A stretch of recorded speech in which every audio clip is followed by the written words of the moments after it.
So, this is it. We're at the last session. After 2.5 days of celebrating Jed through stories and anecdotes, all of you who know him for so long and so well, what can I possibly add? So here goes. I'll never forget meeting Jed.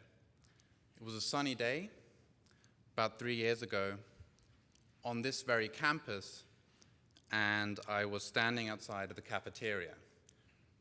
"I'm the one with the beard," was the last thing he wrote to me in an email.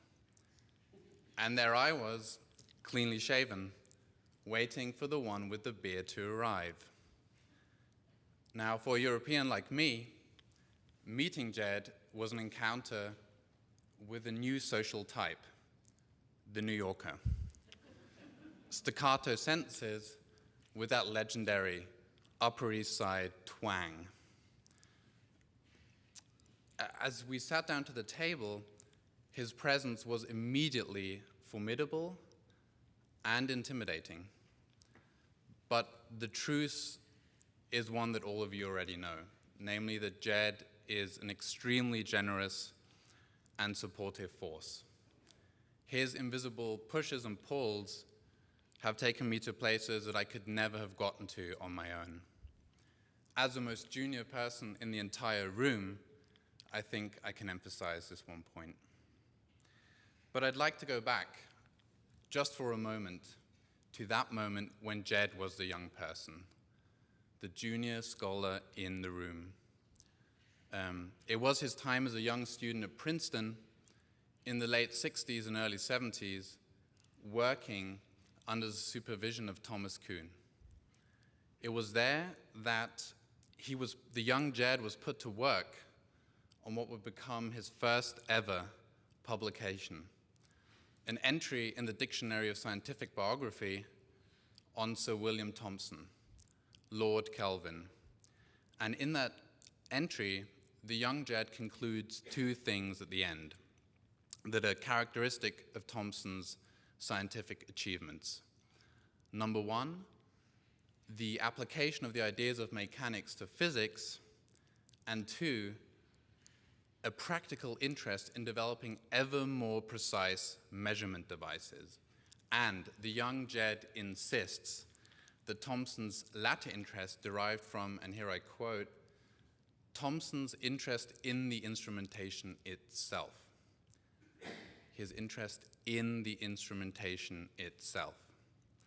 Now, I wasn't born, obviously, when Jed wrote that, but 40 years later, he published an article which was the first thing that I read by Jed, and it is surprising what one still finds. It has been alluded to a few times. It's entitled Descartes' Experimental Journey Past the Prism and Through the Invisible World to the Rainbow. Now, in that article, Jed shows a very keen interest in instrumentation, in particular, early modern optical devices, then just spheres and prisms, and he uses them to reconstruct Descartes' experiments with light and fill in the technical gaps of the published narrative. Now, in order to do all that, Jed has to step outside of the office and, like Thomson, fiddle with the instruments. And this image has been invoked a few times, but I'll conjure it up one last time because I find it so characteristic. We can imagine Jed hanging Descartes' water-filled spheres from the balcony of his home in Altadena, fiddling around with Californian prisms refracting LA sunlight, then rushing back to the office to integrate the results into his historical calculations and finishing the paper. Now that image, the one that so uncannily resembles the young Jed's Thomson, speaks, and I think this conference has brought it out, to a fundamental theme in Jed's life, his work, his interests. It is very unique. In the modern world, the experimentalist and the theoretician have become so specialized, they've drifted so far apart they don't even understand each other anymore. But Jed embodies a figure from the past, a figure that he not only studies, but one, I think, that he identifies with. His heroes are the ones that manipulated devices and performed calculations. The Thomsons and the Descartes, the Newtons, the Hertzes. Jed, I think it is no exaggeration to say that all of us here are extremely grateful for you being who you are and you doing what you do. And that is why now, after the 2.5 days, we await your final verdict.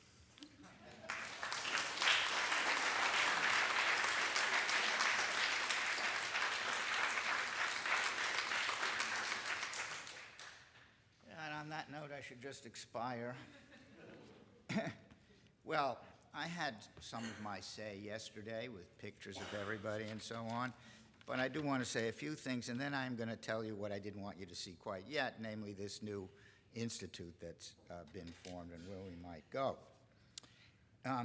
Let me begin by noting what you all know already, that here in the audience are 4 of my graduate students, namely Craig, my first one, Diane, Sunguk, and Chen Pang.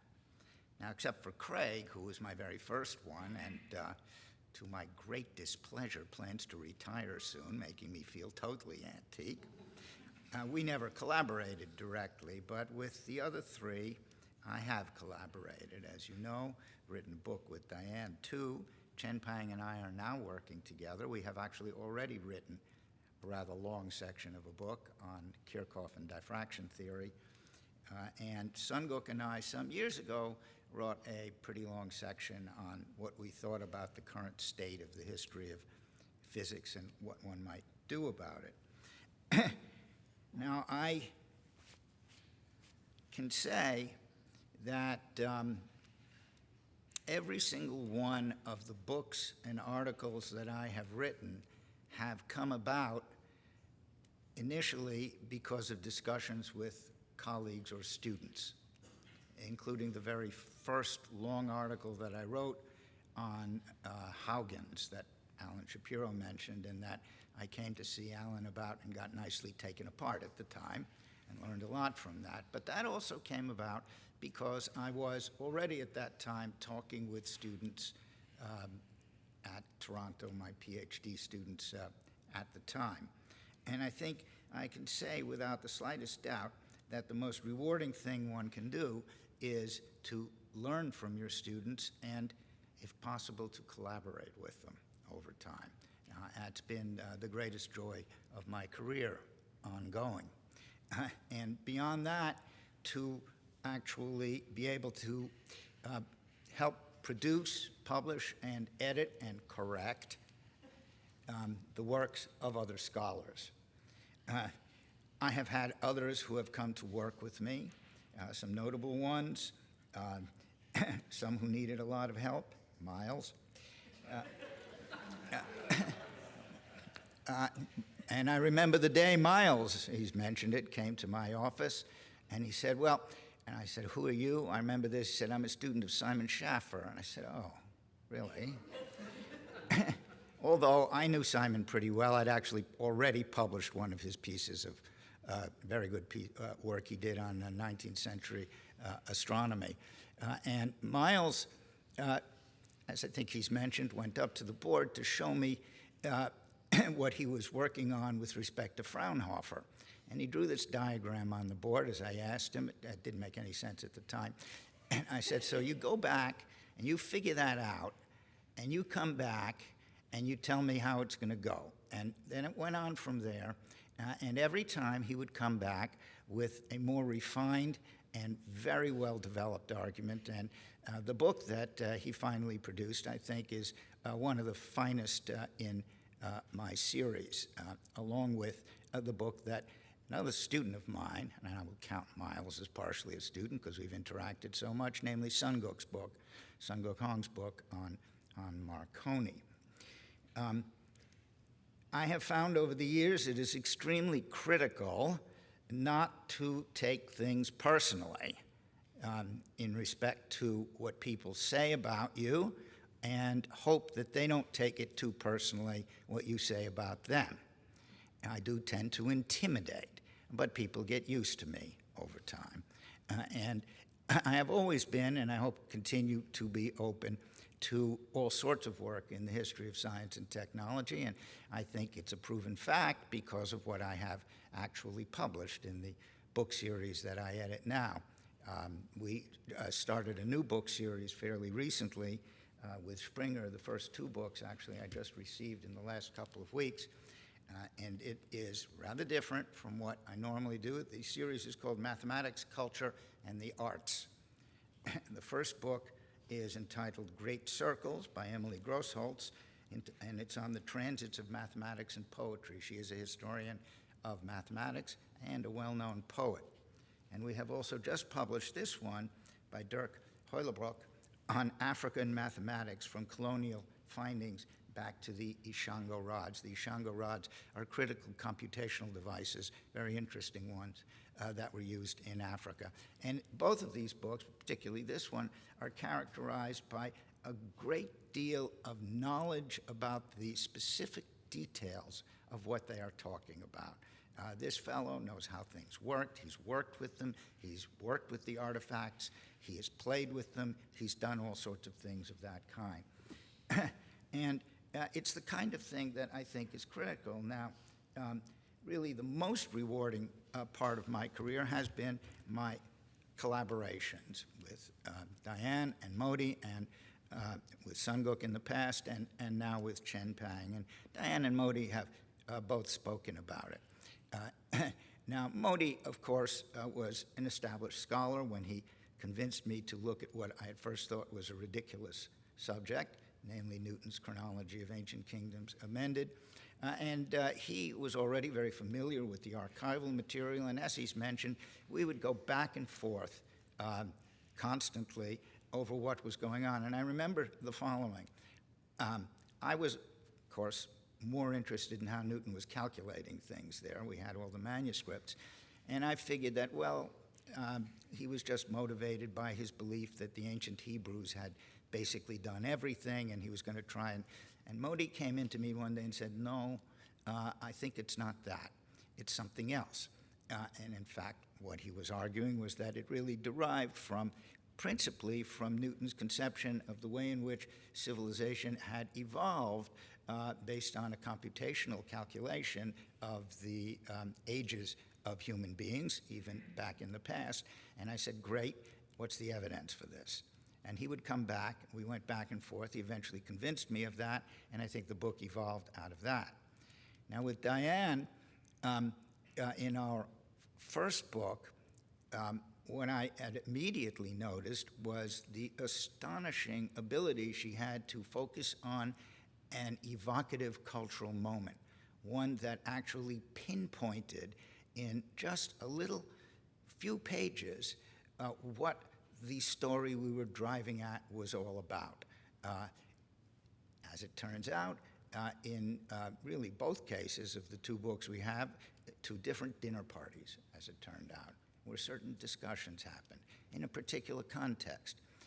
She wrote in and sent me a draft originally. We went back and forth, as she's explained, of course, a beautiful section in which we were talking about the following. The book is on hieroglyphs. It involves Thomas Young and Champollion. In the section on Young, for reasons I will not go into, we'll publish the book soon. If you're interested, you can see it. I was working on a long section on Young's very first work as a very young man, which got him into some trouble, on the focusing property of the eye. It's, by the way, relevant to the whole story.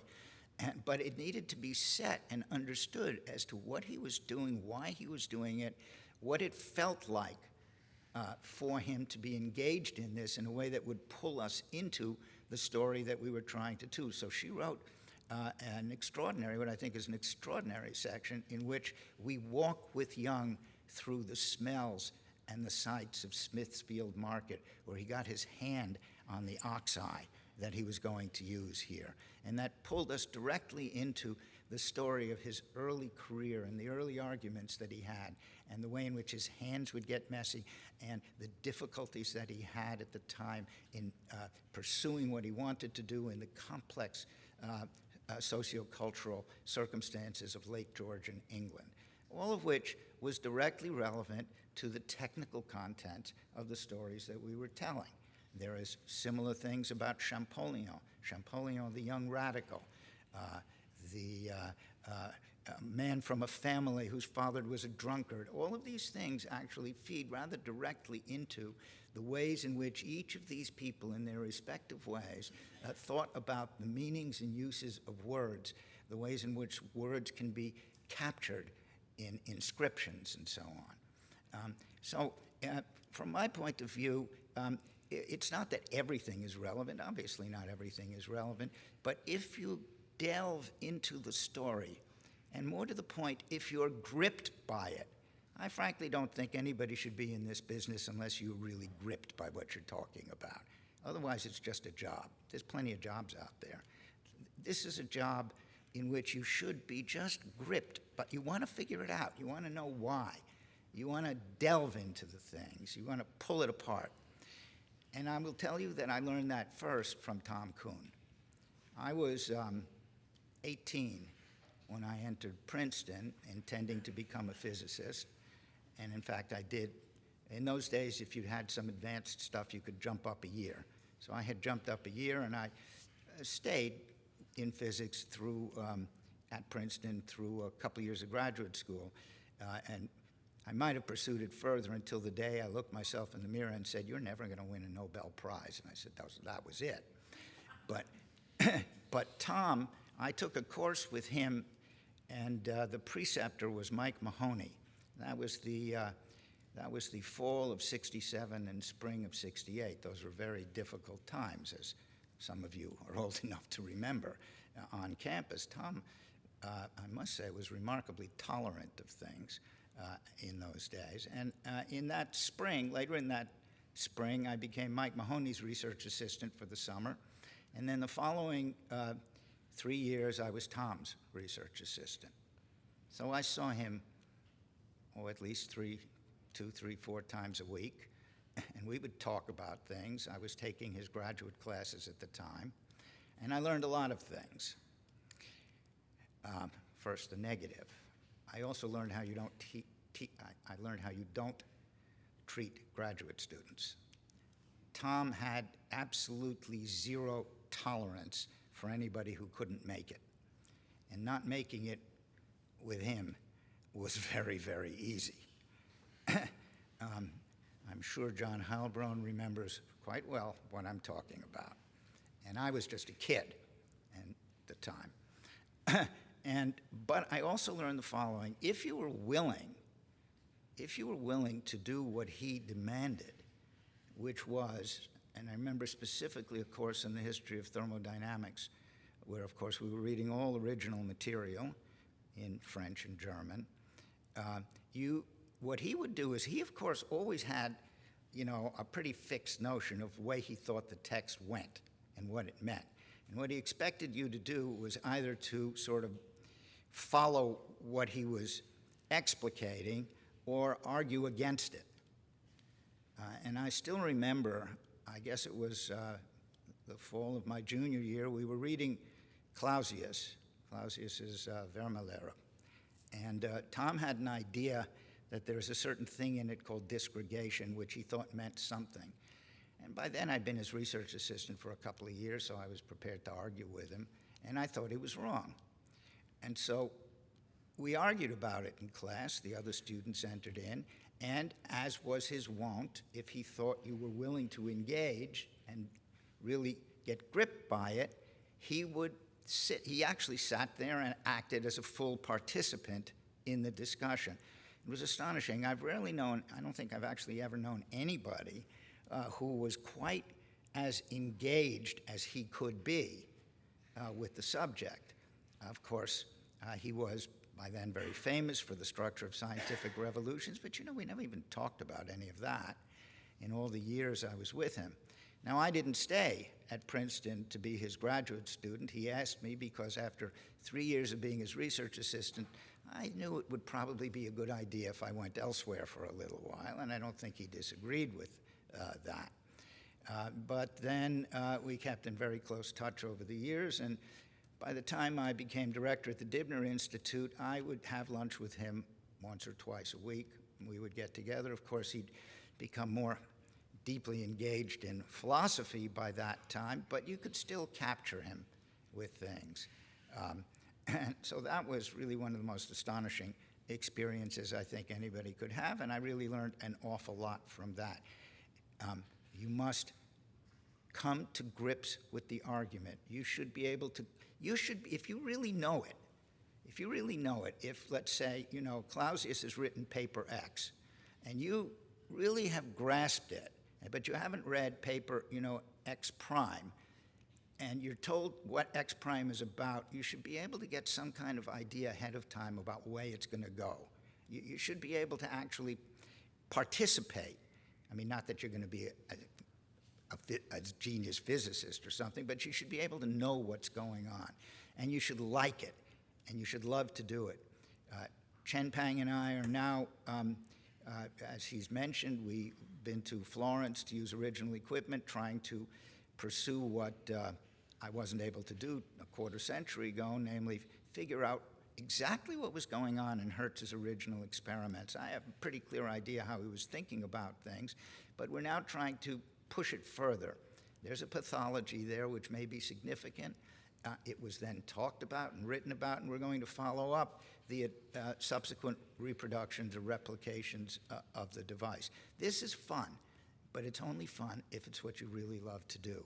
Otherwise, it's a chore. You're writing something, you want to get tenure. That shouldn't be.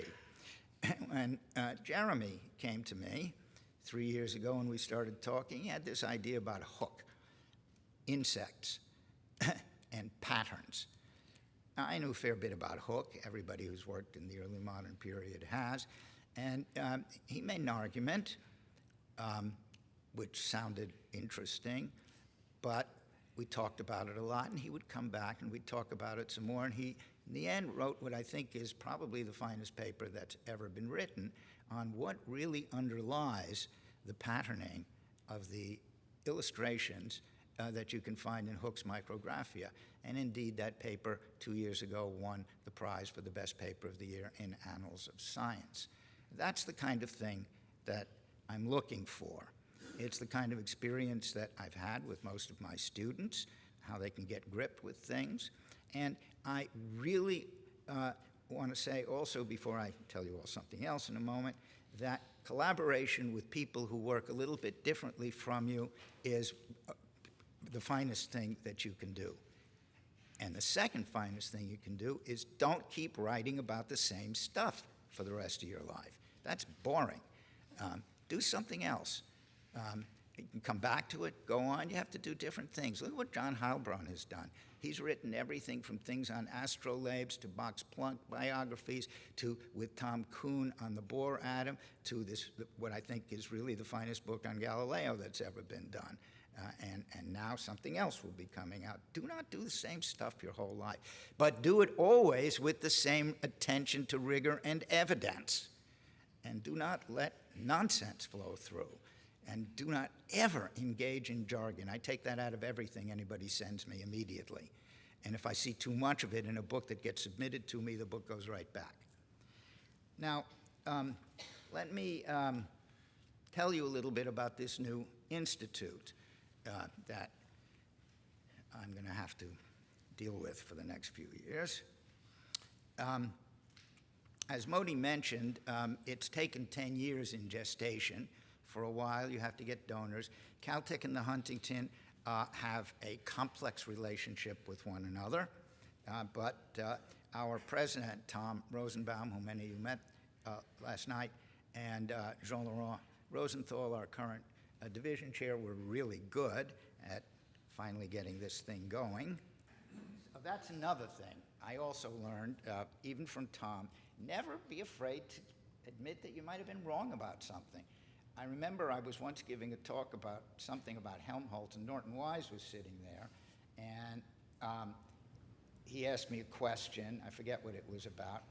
And I said something, and he said, yeah, but you, in your book, you said the following. I said, yeah, I was wrong. I've learned a few other things since then. And he looked at me, he said, you're saying you were wrong? I said, yeah, of course I was wrong. I mean, I learned a few other things. Of course you can. If you can't ever be wrong, you don't know anything. So this is the logo, probably, we're still working on it, for what is going to be called the Caltech Advanced Research Institute for the History of Science. Oh, thanks, love. Yeah. Got it. Advanced Research Institute for the History of Science and Technology at Caltech and the Huntington. It was originally going to be called the Caltech Huntington Research Institute for Science and Technology. I did not like the acronym CHRST. So it's been changed a little bit. And this is the formal announcement of it, and you can see it, but I'll read it. Caltech and the Huntington Library Art Collections, etc., are pleased to announce the formation of this research institute funded through the generosity of a donor, Stephen E. Rogers. And the new institute says it aims to further advance research in these two fields, and I'll tell you more. I will be the first director for 3 years, I hope for no more than 3 years, and it's a collaboration, and my associate director is Dan Lewis, who is the Dibner Senior Curator of the History of Science and Technology at the Huntington. And we have already been working fairly hard on this because the funding only came through 2.5 months ago, but we've already set up the next 3 years because we had to move fast on this thing. So let me show you loosely, well, not so loosely, what it's about. The first 3 years ramp up bit by bit, a little bit. The first year is already set. There will be a senior, I'm going to tell you who and everything in a moment. There will be a senior scholar for the entire year, fully funded, based at the Huntington, but coming to Caltech.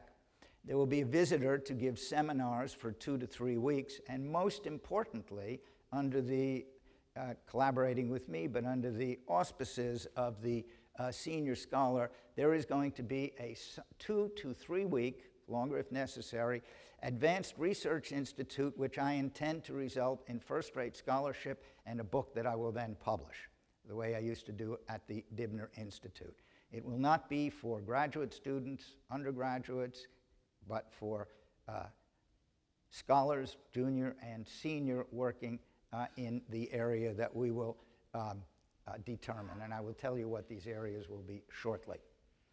The second year ramps up a little bit more, 2021, another senior scholar, again for a full year. We're adding a junior scholar, a postdoc probably, well, certainly actually, for 2 years at Caltech. And the person we bring in will be related to the work that we have determined will be the subject for that year. I'll tell you all that in a minute. We add 2 visitors to give seminars in the area for 2 to 3 weeks each. And we add 2 short-stay visitors at the Huntington and another summer residential institute. It's all fully funded. We'll be bringing in people from around the world, obviously depending on their areas of expertise.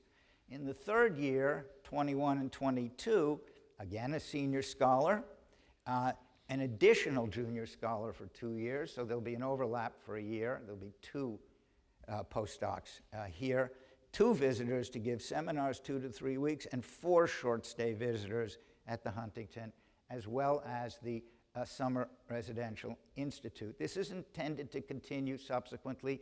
We also have full funding, which I will start, I think, in the second year to hire a historian of technology at Caltech. At least that's what I'm told we have full funding for. So it's going to be an interesting collaboration. We have an advisory board, which I appointed.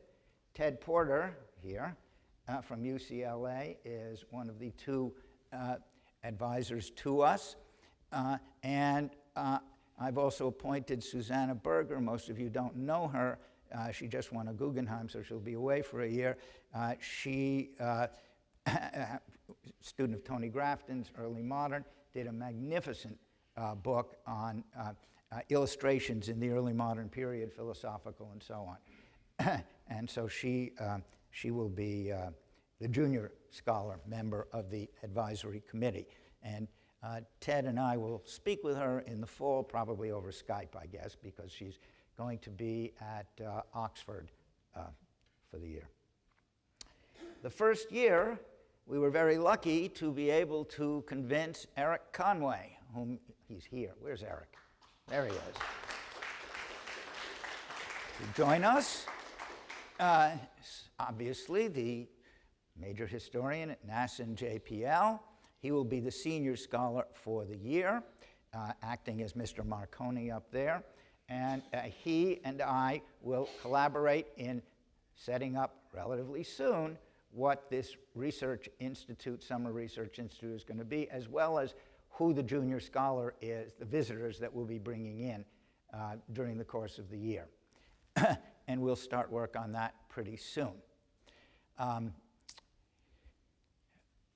We have also decided what the subjects of the next 2 years will be. Dan and I discussed it extensively, and in the second year, we're going to focus on the history of the environmental sciences. We haven't worked out anything in particular yet. There will be an official broadsheet which will go out to institutions, and we will ask probably for applications and ideas as to what that might be. As I say, the senior scholar that year will be expected to be in charge, working with me and Dan, and setting up the Summer Research Institute. The third year will be on the history of early modern science. Again, will depend on whom we get, who wants to come, and how it will go. All aimed in the end, as well as collaboration, meeting people around here and so on, at the research, the Advanced Research Institute that will occur during the summer.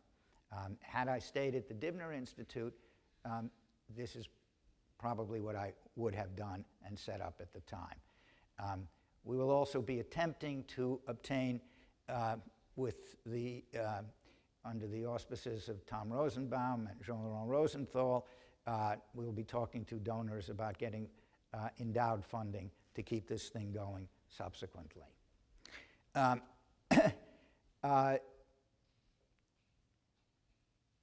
I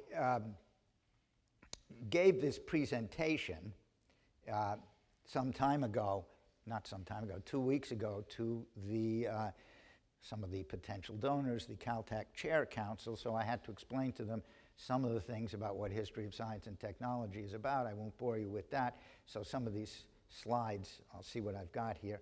Oh yes, I was telling them about experimenting with history, doing historical experiment.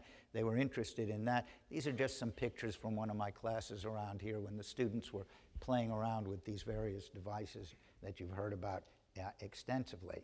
Let me tell you about some of our resources. There is, of course, the Burndy Library, one of the finest collections of books, rare books in the history of science and technology in the world. Not that that's all that necessary in general, because of course you can get so much online. But the Burndy has a number of very unique, I hate that word, unique collections that are significant. And it has a beautiful setup in various ways. That's Dan Lewis up there, my associate director. There is a fantastic room where they've put out many of the, not many, but a lot of the significant books and collections from the Dibner collections at the Burndy Library. If you ever get a chance to go to the Huntington, you should go over there and have a look at that. Dan has been fantastic in working with me in setting this thing up. I think we're working together quite well, and we were already beginning to discuss the subsequent year.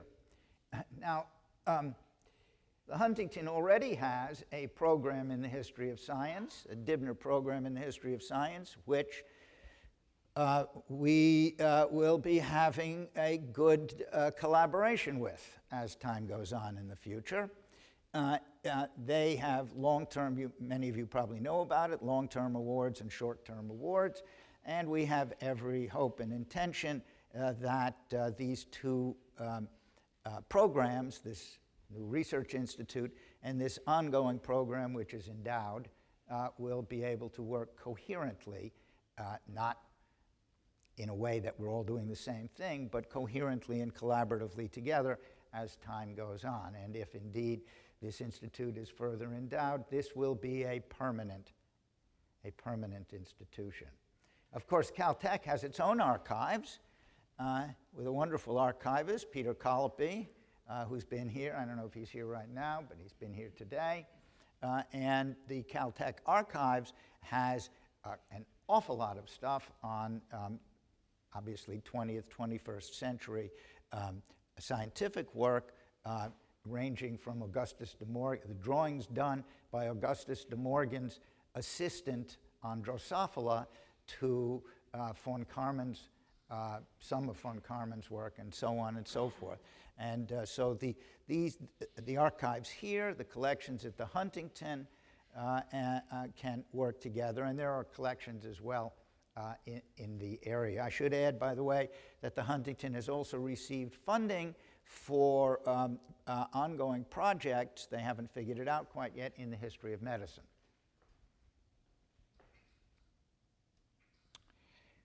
As you all know, we have the Francis Bacon Award here in the History and Philosophy of Science and Technology. We've been giving it for a number of years now. The winners, most of you know. Larry Principe was the first, then Alex Jones, Naomi Oreskes, Miles, of course. You know, none of them, most of them weren't mistakes. Lisa Jardine and Jürgen Wren. And Niccolo Guicciardini was the most recent one. But now, of course, as you have heard, next year, John Kriege will be joining us as the Bacon awardee. And of course, we look very much forward to his help and advice as a senior historian of technology.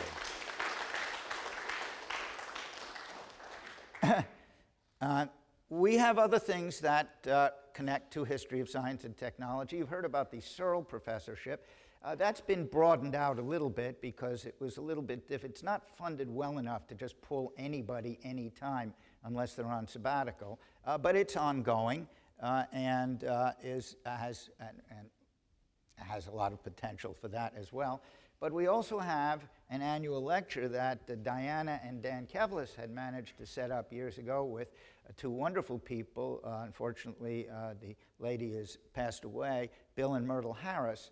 The annual Bill and Myrtle Harris lecture in the Science, Ethics, and Public Policy, but it can cover anything, broadly speaking. And this year we're very pleased to have, it being the 500th anniversary of, I think it's Leonardo's death, Paolo Gallucci will be coming to give us a fantastic presentation based on this very elaborate digital project that he's been running. He showed me just last spring for a number of years on Leonardo's work and so on. So he will be coming. And so this lecture happens actually usually twice a year.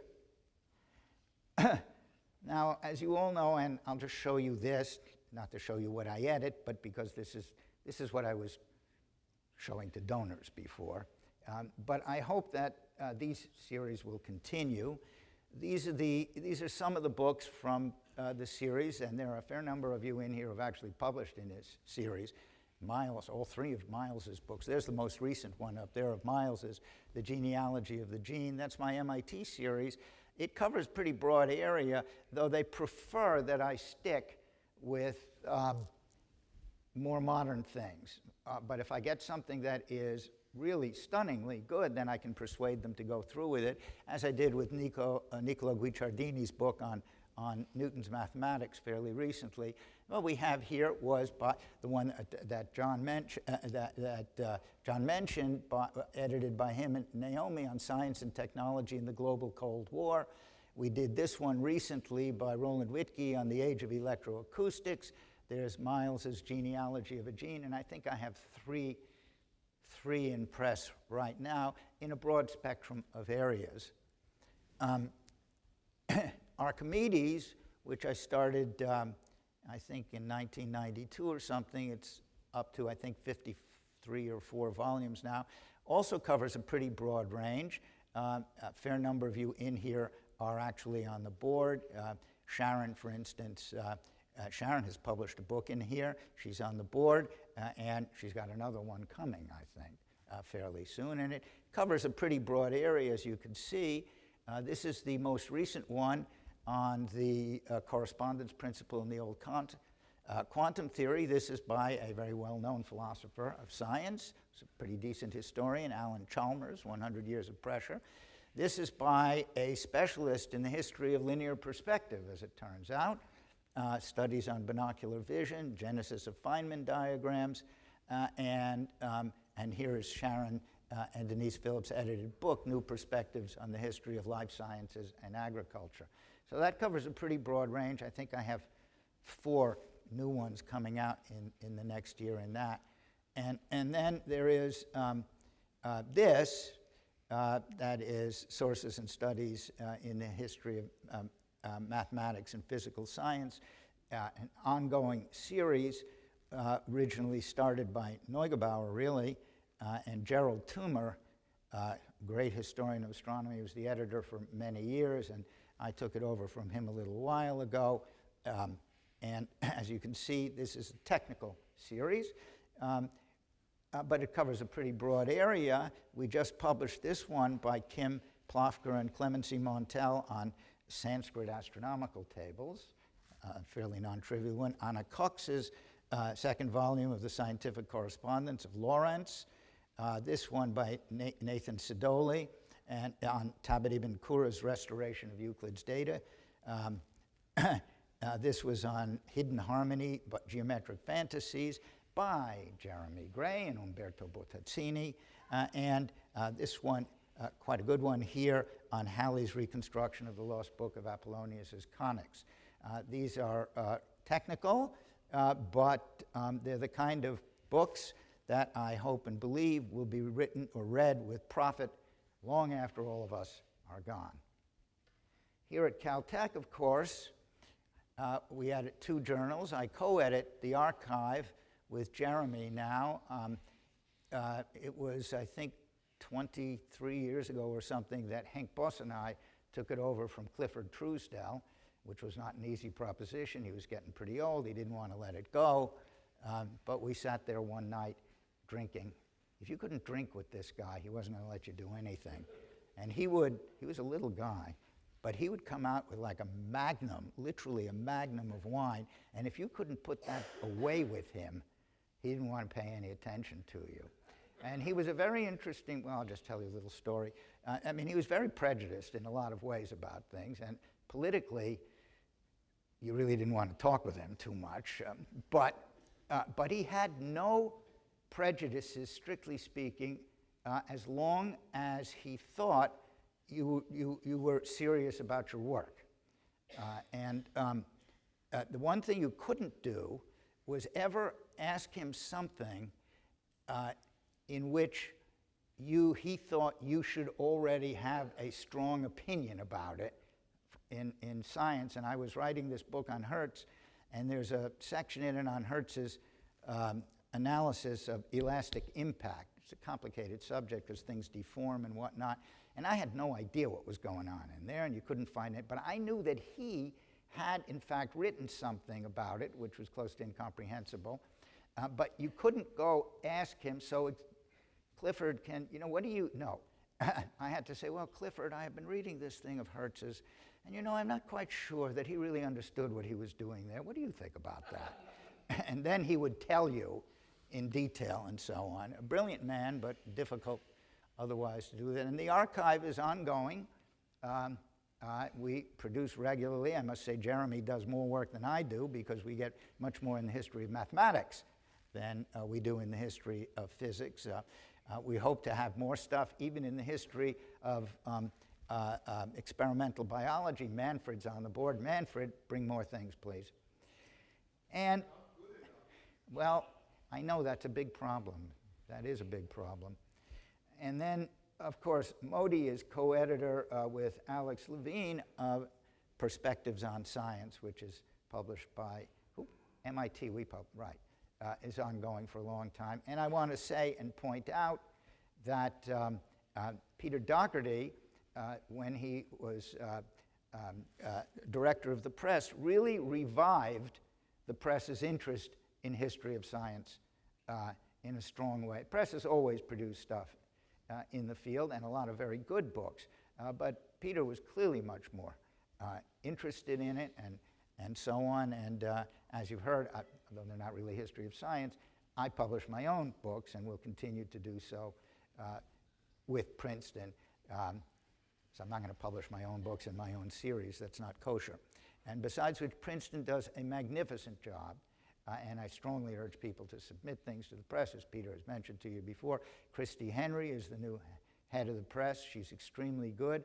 Turns out I did know her because apparently she was one of the editors on one of the books I published at Chicago 25 or 30 years ago or thereabouts that.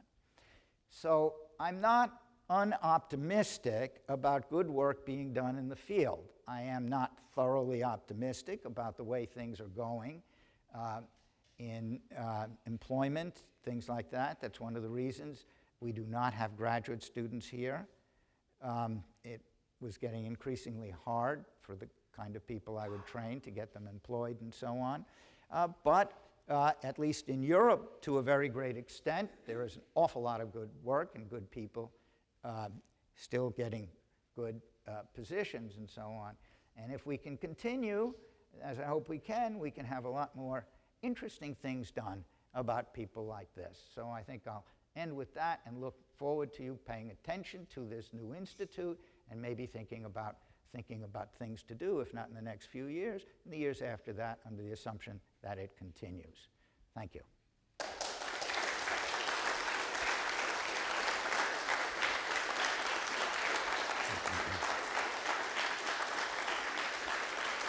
But let me conclude with the real thanks, and that's to Diana, who has done everything to make this possible.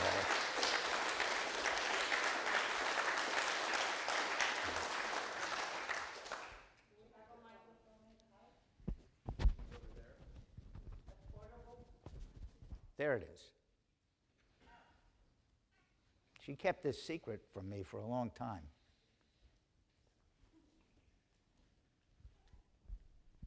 Thanks to everybody. I just want to say, we also have the Einstein papers at Caltech. Oh, I'm sorry.